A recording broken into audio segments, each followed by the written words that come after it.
Rob Thompson, Rudy Jay, R&R in the morning. Good morning. Good morning. Good morning to you. Good This morning. and R in the morning. He's Rudy. I'm Rob. Karl Schoening back in the mothership as Rudy and I remain socially distant. Glad you're with us on a Tuesday. We're going to talk some Becky Hammon. She had her official press conference yesterday talking about her imminent move to Las Vegas to take over the Aces of the WNBA. Lots of power, though. The glass ceiling not quite broken in the NBA, at least not yet. Yeah. I'm happy. I'm happy for her. I am. I'm happy for her. I feel a butt coming. No. And I don't want there to be a but. But I feel like there is a but. And there shouldn't be. Explain.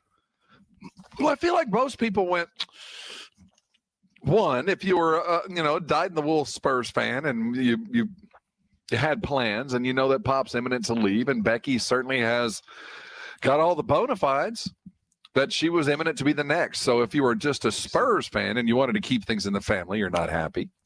If you were a fan of Becky Hammon as the coach and the legacy that she brings to the NBA, you're not happy because she seemed to be the first and most likely candidate to break the glass ceiling.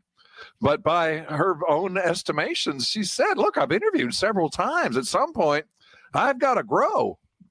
Mm-hmm. And this is where I can go and grow. Well, I think as Spurs fans, we forgot some cardinal rules. Like Pop isn't the type of guy that's going to promise you a job.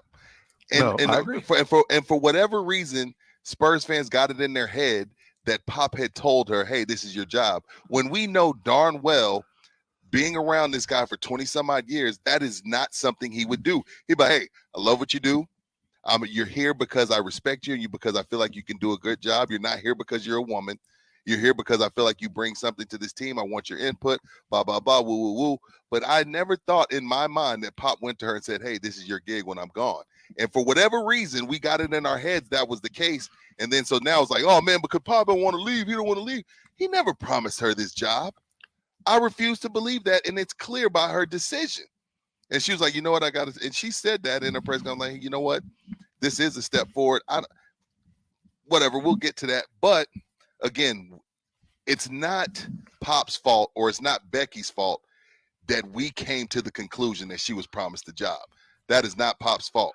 If he didn't tell her that, he didn't tell her that. And it's not Becky's fault.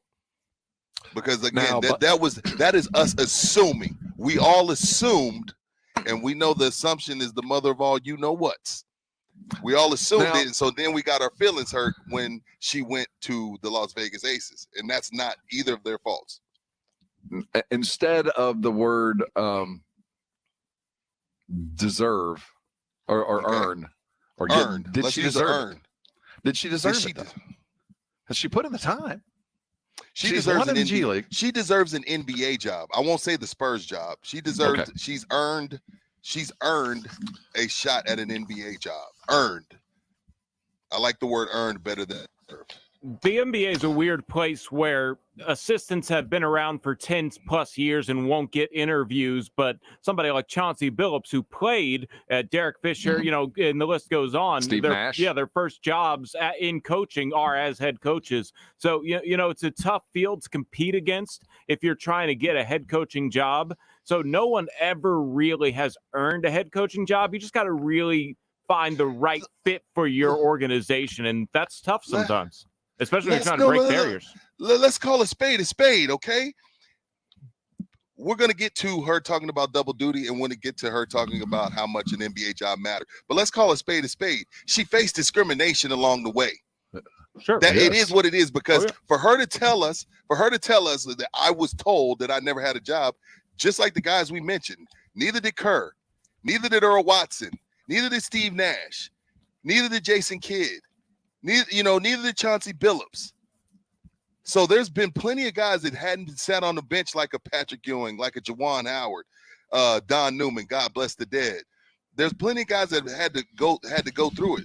Becky went through it, and she was told, like, oh, you've never coached. They told her, you don't have enough credit for this car. And she's like, yeah, I'm trying to establish my credit. So what does that tell me when someone tells you that? That's like, oh, well, you're a female, so you can't do that. Period. Like, we got to call a spade with the NBA. It is what it is. Like, as open-minded as the world is, the NBA is still – it's clear that the NBA is still hesitant because this is Pop. How many assistants has Pop gotten hired? If Pop didn't have a record of getting assistants hired, I would not go to the D word, which is discrimination. I wouldn't go there because I'm hesitant to do that because I don't like to misuse it. But when Pop has had 6, 7, 8 assistants hired without previous coaching experience, I have to go to the fact that this is because she is a female. Nobody wants to go there, so I will. I'm not talking about you or Karl. I'm just saying, okay. I haven't heard it brought up, but that's a fact because Pop's tree goes deep in the NBA. So it is what it is. With that in mind, don't you kind of want her to go and you know, it's easy for me to live your life. You know, you don't have to do it. Right. I'll live your life for you. I'll tell you what you need to be doing. But for those of us that are so much for Becky getting this job, for all the things that it would mean to basketball and equality and all the many things that we're so waiting to see the first to kind of cross over and do this. Don't you want her to keep fighting for it? Like, you know, like, why are you leaving now? You're almost there. I think if you hung around for 2 more years, shoot, it'll happen. It will happen just by attrition. It will happen. But you're going to go the WNBA route, which is the wise move. Take over a franchise, prove it, and come on back. But in a lot of people's minds, I think it was, why are you leaving? You're almost there. Right. Now, see, on the other side of the coin, someone could come back and tell me, Rudy, the 2 other guys I brought up Juwan Howard spent years on an NBA sideline, couldn't get a gig. Guess what he does? Goes to Michigan. College. Goes to Patrick Ewing, years on the sideline. Big man discrimination. Can't get a gig. Goes to his alma mater. So people say, hey, Rudy, there's plenty of other assistant coaches that haven't gotten a shot, and they're males. So there's that side of it too. Sometimes you just like with Patrick and like with Juwan, just be like, dude, I want to be a head coach in some capacity. I got to go. I'll just go cut my teeth elsewhere. Were you going to say something, Karl? No, I think that there's other examples to bring up of, this is probably her just adding to her resume, especially going to a place where she's the franchise leader in points and assists. I believe that's correct. This is the thing, though, Karl. This is where I feel like she's in a different situation than Juwan and Patrick. Juwan and Patrick, I feel like even if they fail, I could see them still getting a shot.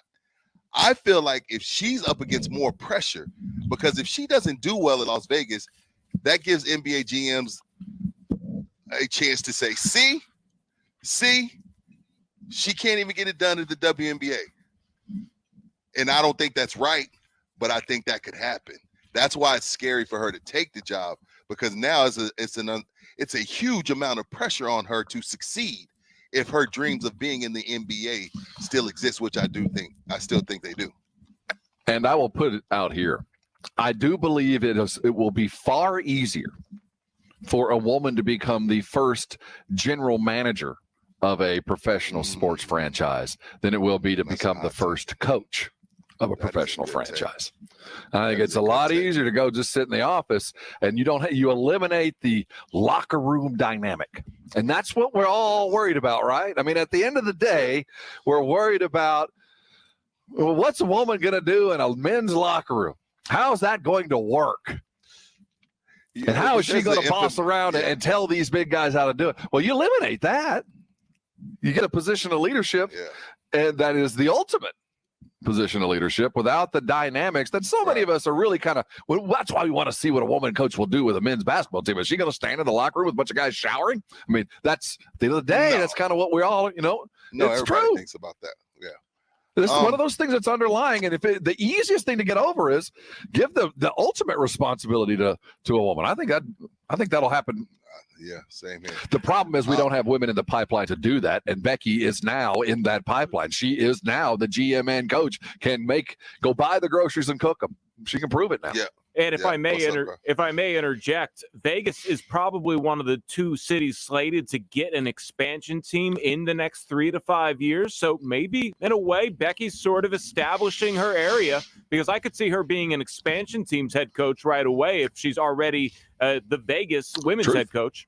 Just throwing it out there. Something I hadn't think about. And one more thing to kind of throw out there. Kudos to Mark Davis. I mean, Mark Davis gave her the Godfather offer. I mean, he's the guy that owns the Aces, so he's got a great history of female hiring. I mean, he's been on the forefront for a long time. The Davises have been. So, yeah, congratulations. Every time we talk about Becky, we have yet to hear from her. I always feel like I need to apologize for my take. I always feel like I'm happy that she has earned this, because for 99% of us, this is the culmination of a lifetime of work. You are now the general manager and the head coach of a women's WNBA team in Las Vegas. I mean, you made it, and you want to go, why'd you, when you should be an assistant and wait your turn, and maybe in a year or two you'll get a suck team with all of its problems, and you can fight your way through, or you can land on a franchise that's already pretty good, getting paid more than you ever dreamed of, and more control you would ever get in an NBA franchise. And I feel like that's a downgrade, or feel like I'm having to defend the fact that she's doing that, and it's not. No, and the thing about it is, I think Becky would want you to treat her if that's how you feel, I think Becky would want you to say it. Now, this is what I don't like, and this is what I want to hear from Becky on. When Brian Kelly decides to go to LSU, he walks out the door. Sorry, Notre Dame, bowl game, whatever y'all got going on, not my problem. When Lincoln Riley says, hey, you know what, I'm going to USC, OU, whatever you got going on, not my problem. Not so much for Becky. We got to hear from Becky, Karl, on her double duties. Now, it is an interesting question, right? Well, it's going to be very busy. That's what it's going to look like. There's a lot of work ahead. For me, obviously, getting a staff in place is my first priority. And we have free agency coming up on the 15th. So going to hit the ground running. Obviously, I still have to fulfill my duties here with the Spurs, which is very demanding and requires a lot of time. But I will be pulling double duty for a while here until April. So I'm super excited, but getting a staff in place. And I think it goes back to what Nikki said, is just getting people that are like-minded. It's really important for me to get eyes next to me that see the game, and who I trust their eyes and what they see and feel. With on the basketball court. So I think the culture that they're starting to build, I'm just going to bring people in that I believe fits into that culture, and people that honestly have a good sense and have been in the WNBA and understand the league as a whole. So there's a couple names I'm tossing around, bringing on, but I can assure you they're going to be excellent basketball minds. They are already excellent coaches, and I would just be thrilled if, I could sit them next to me and have them, Look, man, I don't know the dynamics. I don't know the paperwork. I don't know the contract. All I know is this young lady has taken a head coaching job. Free agency starts on the 15th, and she still's got to do her duties for the Spurs. Let that young lady go. Or tell her she doesn't need to come. Or tell her you don't need to do this. What are we talking about? Double duties with free agency on the 15th. So, and then what she finished up saying is, though, so basically what I'm doing is I'm going to have to trust my first free agency as a head coach to some people with some other eyes that I trust. Let her go. Fire her. Whatever you have to do, let her go do her gig. Are y'all serious? Double duties? What do you think the dynamic? What now? Honestly, in your mind, what do you think the dynamic is? It's one of two things. It's one, she feels beholden to the Spurs. I owe you this, and I'm not going to leave you high and dry. That's a part of it. Or is it, hey man, we're middle of the season. You can't leave us now. I mean, we were already greatly depleted at the coaching position over the last couple of years, and now you want to up and leave? No, you're not going anywhere. I don't think it's that. I think it's more Becky wanting to fulfill her duties. And that's what I'm saying. Like, as the Spurs let her come go. to her and say, look, hey, love you. We wish you the best. We think you're great. go and be the Aces coach and go do your thing.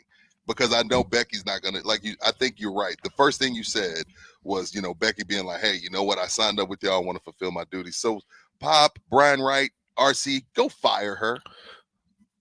So she gets a little severance money. Get old money with her. Your first free agency as a head coach, you're on the sideline with the team that's 10 games below 500. And we haven't even begun to talk about that.